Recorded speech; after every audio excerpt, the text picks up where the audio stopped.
खिशात ते का चिबूड लागले काय बघतो. अरे वा, दिसतंय वाटतं. वा गोलू वा.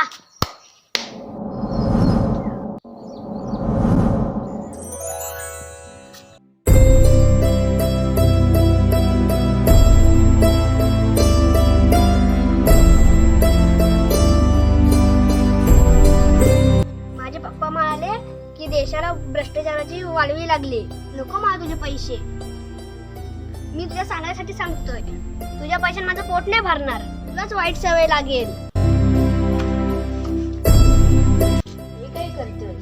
कारण देशाचं भविष्य आपल्या खांद्यावर आहे. खांदे बलवान करतो. आता ठीक आहे, हा चिकूड आपण पुन्हा सुशांतला देऊया.